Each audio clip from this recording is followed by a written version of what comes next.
as you can see here, there is a data frame D1 एक dictionary है, dictionary के according हम लोग डेटा फ्रेम बना रहे हैं. तो हियर इज अ डिक्शनरी की एंड वैल्यू. तो की इज स्टूडेंट, वैल्यू यार रमेश पंकज राहुल, देन अनदर की इज मार्क्स एंड वैल्यू यार 23 45 67. तो दो की हैं और उनकी तीन तीन वैल्यूज हैं और उसी को हम डेटा फ्रेम में कन्वर्ट करके डेटा फ्रेम बना ले रहे हैं. तो df equal to pd dot data frame d1. तो डेटा फ्रेम बन जाएगा. प्रिंट df करेंगे,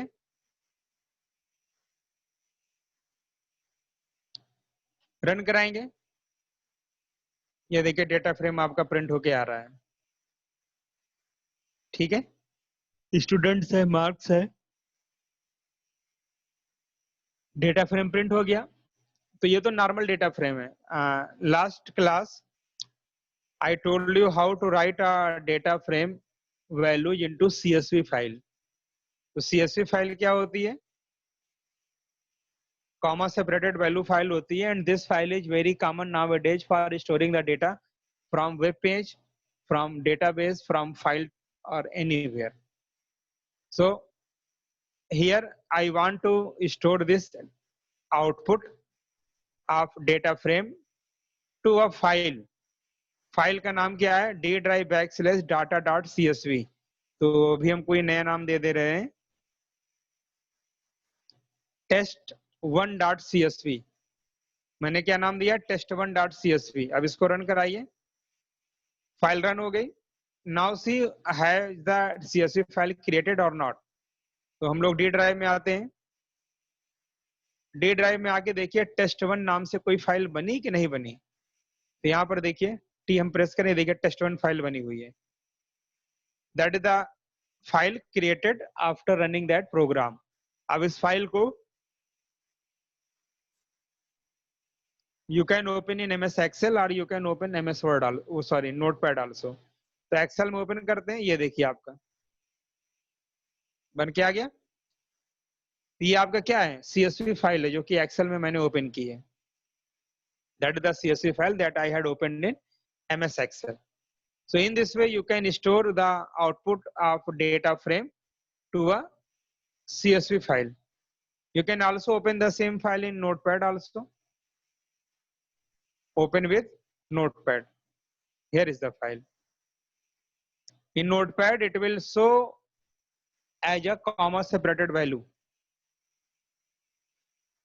In Notepad, comma, there is a comma between all the field and values. In Notepad it will show in this manner, but in MS Excel it will show in this manner. Actually MS Excel support the database also, so it can display it in this manner. Clear? Have a look again. That is the 3-line program. By using that you can store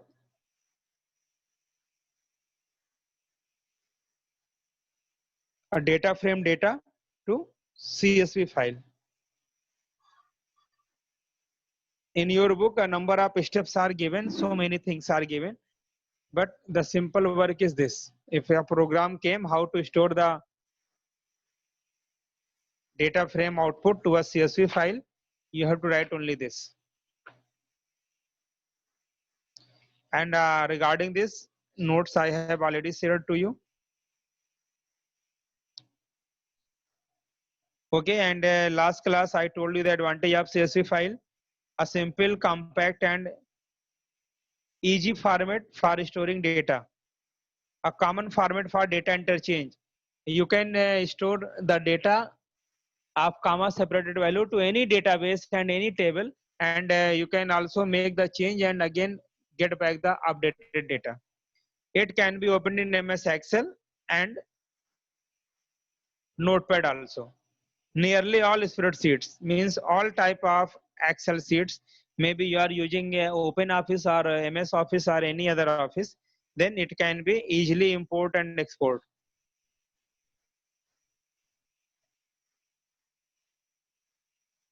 Okay. Now the next phase is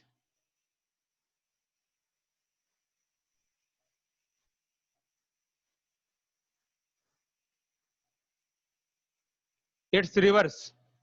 What you now you want to do?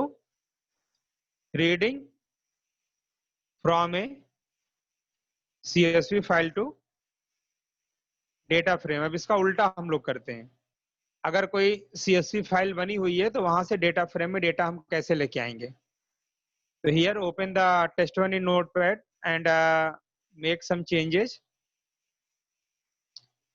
Student हो गया, marks हो गया, एक हम ले लेते हैं class. तो क्लास हो गई, 10th हो गई, 12th and 9th, and we just take one more record.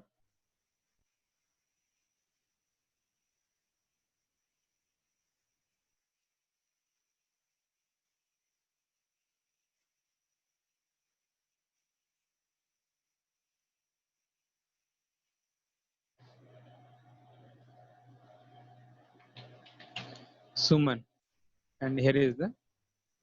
Okay, now save this in the same formats.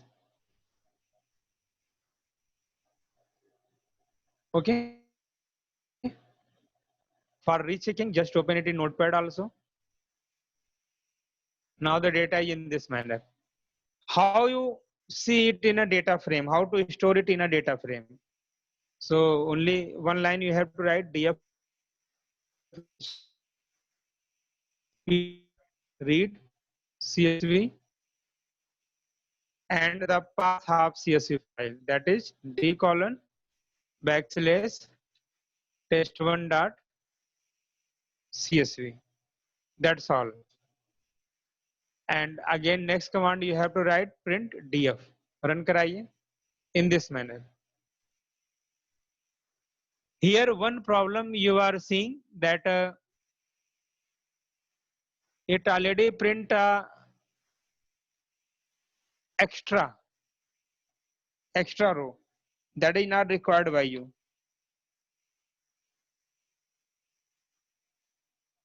Okay.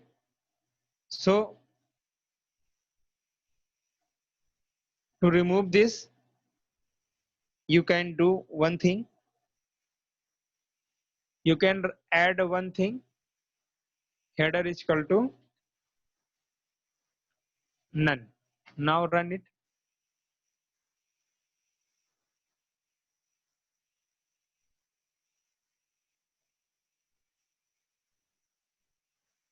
And one more thing here you can do to remove the first row.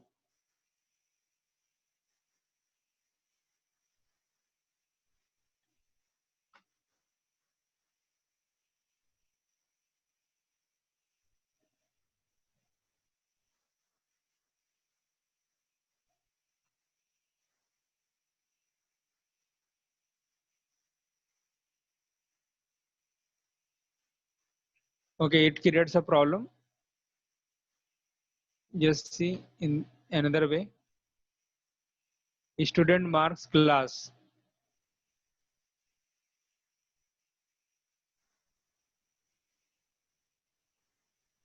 Actually, when we read from a CSV file, then generally it puts the index here also. So sir, just remove this index from CSV file. Now run the program. Now it is in the way that you want. Actually index automatic ये बना देता है. या फिर एक काम आप और कर सकते हैं, डेटा फ्रेम में आपको पढ़ाया गया था index equal to none. Index equal to none अगर आप करते हैं तो इंडेक्स यहाँ पे नहीं दिखाई देगा, वो भी आप कर सकते हैं. तो ये दोनों ये आपका है कि how you store data to a file and again how you retrieve the data from a CSV file to a data frame. Hello?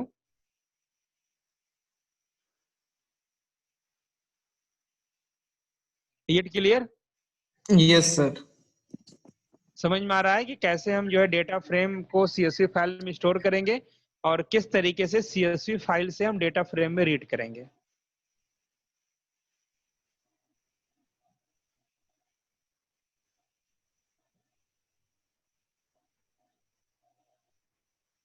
Okay. So here are few more things.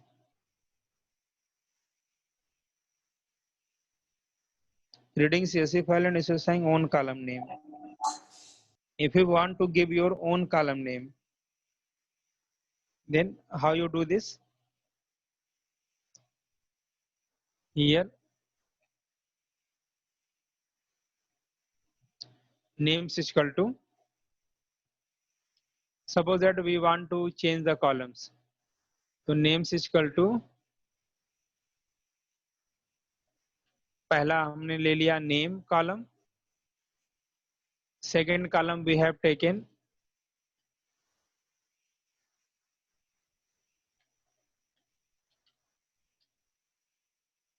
and third column class. Now run this.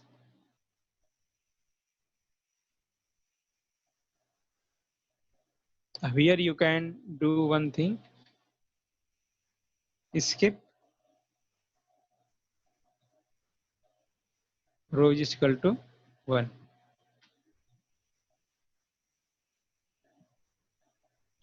Okay. One command here you can see names is equal to. Names is equal to means if you want to give your own headings. Column की heading अगर आप अपनी खुद की देना चाहते हैं, data चाहे जो भी आ रहा हो, so we have to use the names.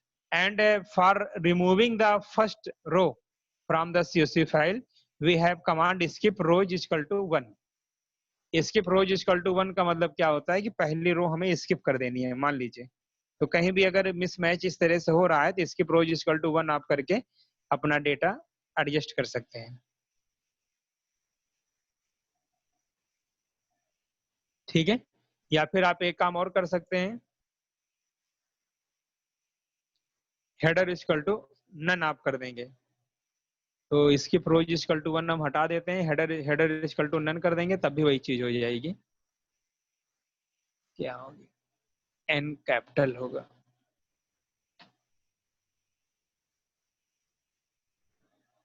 हाँ नहीं हो रहा है. तो देखिए हेडर नन हम तब करते हैं जब जैसे हेडर आपका जो आ रहा है, जैसे कि मान लीजिए कि आपने उसमें अलग से दे रखा है कुछ, तो आपका ऊपर बन करके आएगी. जैसे यहाँ पर मैंने दे रखा है स्टूडेंट्स है, मार्क्स है, क्लास है, ये दे रखा है. तो हेडर इक्वल टू नन अगर हम करते हैं तो डिफॉल्ट हेडिंग हेडर नन आपका वहां पर काम करता है. जैसे कि डिफॉल्ट हेडिंग जो आपकी होती है उसको एडजस्ट कर लेना चाहिए. और ये दोनों चीज आपको अपने हिसाब से देखनी पड़ती है कि कहाँ पे हेडर इक्वल टू नन हमें करना है और कहाँ पर इसकी प्रो इक्वल टू 1 करना है. तो यहाँ पर आपका आप इस तरह से देखिए, जैसे ये नॉर्मल आपका आ रहा है, ठीक है, कुछ नहीं लिखा हुआ है. आप सीधे इसको रन कराते हैं तो आपका डेटा इस तरीके से आ रहा है. ठीक है. यहाँ पे अगर आप हेडर इक्वल टू नन करते हैं तो उसका इम्पैक्ट क्या होता है ये आप पहले देख लीजिए. Header equal to none. अब देखिए यहाँ पर क्या होता है. हेडर आप नन कर देते हैं तो जो ऊपर की जो 012 जो आपका बाय डिफॉल्ट जो सेट होता है वो आ जाता है. ठीक है. पहले हेडर में क्या आ रहा है, स्टूडेंट, मार्क्स और क्लास आ रहा है. अब अगर आप हेडर इक्वल टू नन कर देते हैं तो जो भी डेटा आ रहा है उसको रो में इंक्लूड कर लेता है. और ऊपर देखिए आपका 012 बाय डिफॉल्ट हेडर आ जाता है. जो बाय डिफॉल्ट आपका कॉलम का इंडेक्स आता नहीं है 012, वो आ जाता है. और जब आप इसको नहीं करते हैं, जैसे हेडर इक्वल टू नन का मतलब है कि whatever heading are there that will be removed and 012 आपका जो डिफॉल्ट हेडर है वो दिखने लगेगा. लेकिन यहाँ पर क्या हो रहा है कि उसको डेटा में इंक्लूड कर ले रहा है, लेकिन डेटा में इंक्लूड तो हमें कराना नहीं है. तो आप इस तरह से यहाँ पर इस तरह से कर सकते हैं, या फिर आपको अगर हेडर इक्वल टू नन करके ही देना है और ऊपर वाली रो आपको हटाना है तो आप ये कर सकते हैं, हेडर इक्वल टू नन कर दीजिए और कॉमा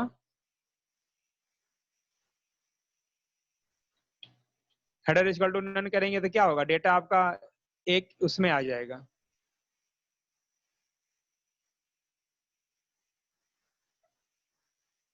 क्या हो गया?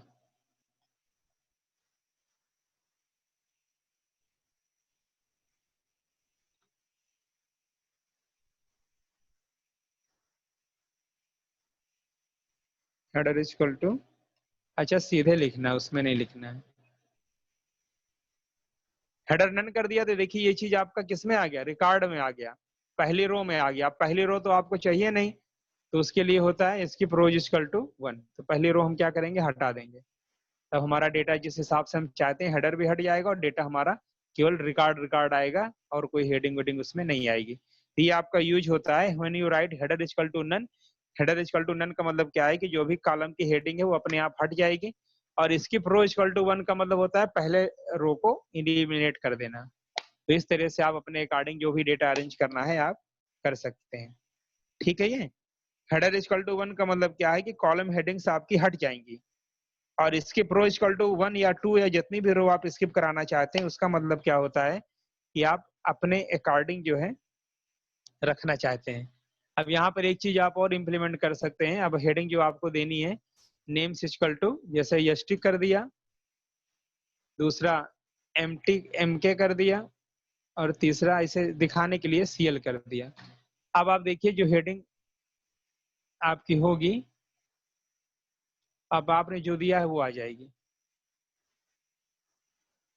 सीएल रिजर्व है क्या?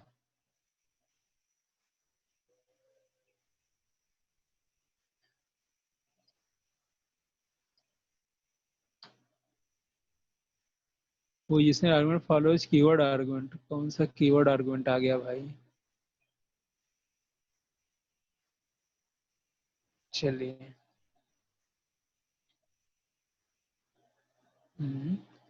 एसटी रिजर्व है क्या?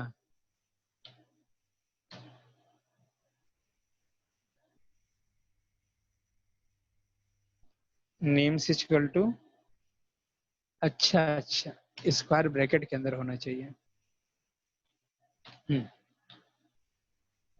तो ये देखिए आपका जो हेडिंग आपने दिया, तो आई थिंक अब तीनों का यूज आपको क्लियर हो गया होगा, हेडर का भी, स्किप रोज का भी और नेम्स का भी। ठीक है। तो अपने अकॉर्डिंग आप कस्टमाइज कर सकते हैं जो भी डेटा आपका डेटा फ्रेम में आ रहा है, और अगर नहीं कस्टमाइज करना चाहते हैं, जैसा आ रहा है आपको वैसा ही चाहिए तो आप वैसा ही ले सकते हैं।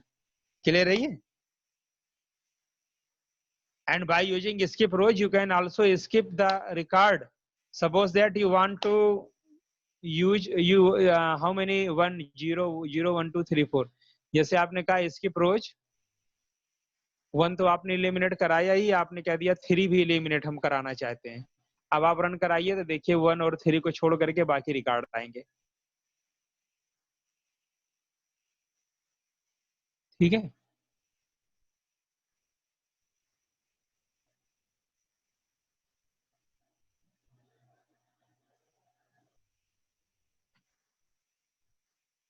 ये देखिए, लेकिन यहाँ पर जो रिक्वायरमेंट है वो इसी तरह से सही है।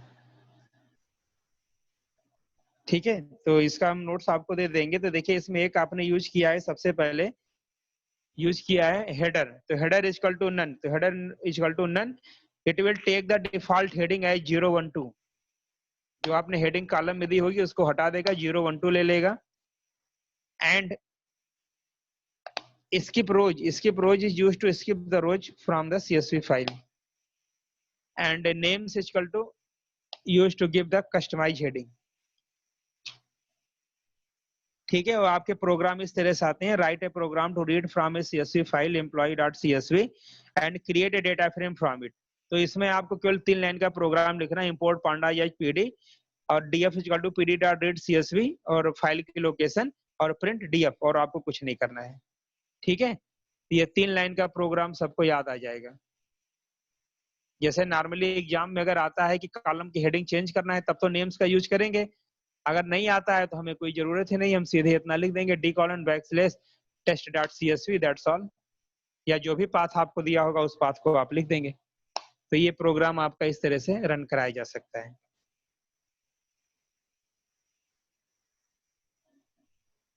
And if you want to give the index, जैसे आपका 0 1 2 3 आ रहा है ना, इंडेक्स का भी आप कोई कॉलम की हेडिंग देना चाहते हैं तो इसके लिए index underscore column equal to जो भी आप देना चाहें। जैसे आपने दे दिया स्टार्ट दे दिया, बंद नहीं हुआ क्या?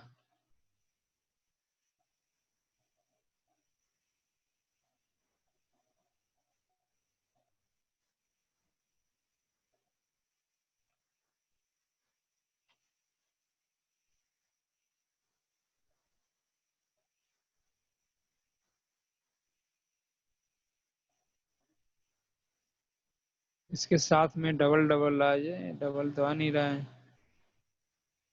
देखिए हम इसको हटा के केवल इंडेक्स वाला भी चेक कर लेते हैं, पूरा एक साथ स्क्रीन पे दिख भी नहीं रहा है।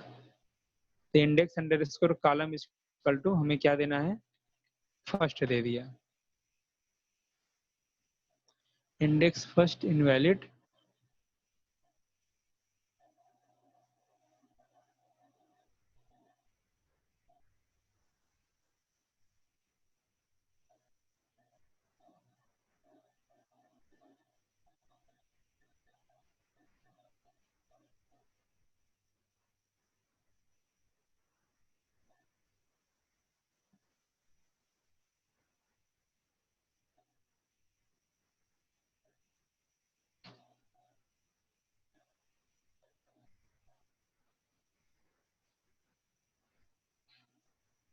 ये ले नहीं रहा है, फिलहाल कमांड सही है।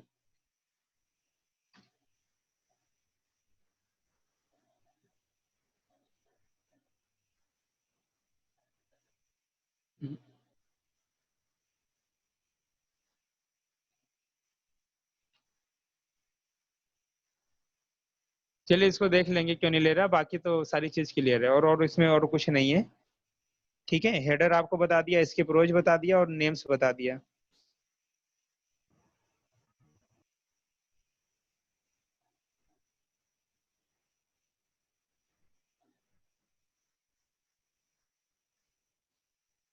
Now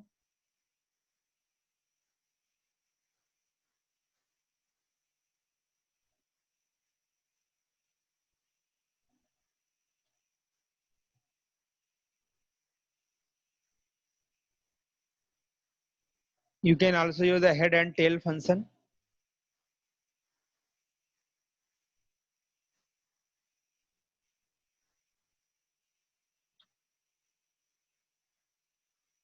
Okay, suppose that you want to use the tail function, then df dot tail one का मीन्स क्या होगा, सबसे आखिरी जो रिकॉर्ड होगा उसी को दिखाएगा, नीचे से पहला रिकॉर्ड दिखाएगा।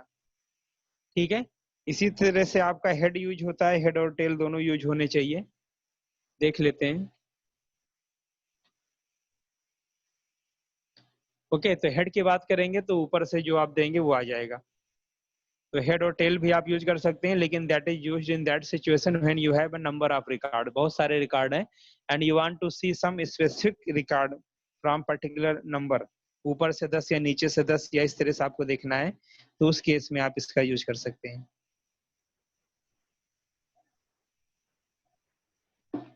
ठीक है, ये दोनों चीज आपकी हो गई कि कैसे जो है डेटा फ्रेम में रखेंगे और कैसे डेटा फ्रेम में आप वहां से लाएंगे।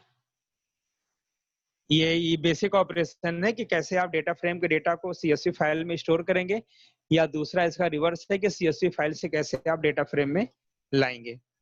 अब अगली चीज जो आपकी आती है,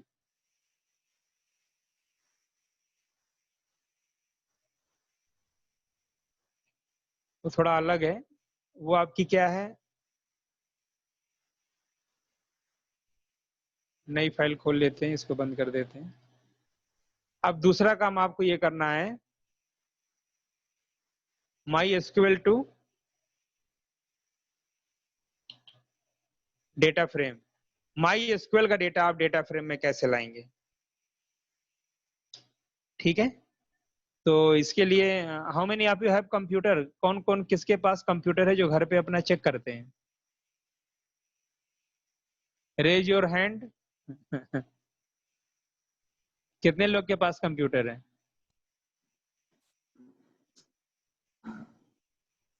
किसी के पास नहीं है?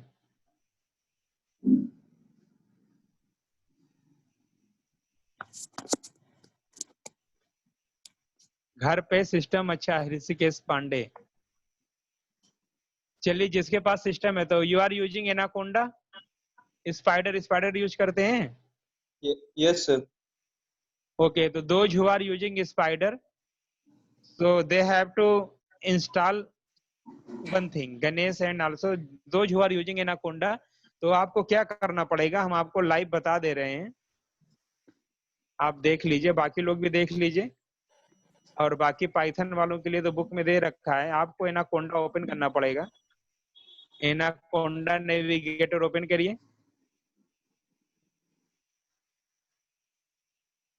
और एनाकोंडा नेविगेटर के अंदर ये जिसमें हम काम कर रहे हैं, these all are the IDs, ये सब आईडीज हैं, जैसे कि स्पाइडर आपकी आईडी है, स्पाइडर में आप यूज कर सकते हैं, ऐसे और भी सब आपके क्या आईडीज हैं अलग अलग। तो हमें क्या करना है, एनाकोंडा पे जा करके कैसे हम इसको अपडेट करेंगे जिससे माइस्क्वेल कनेक्टिविटी वाला प्रोग्राम इसमें होने लगे, क्योंकि नॉर्मली आप माइस्क्वेल कनेक्टिविटी का प्रोग्राम नहीं कर सकते, जब आप करेंगे तो उसमें एरर दिखाएगा।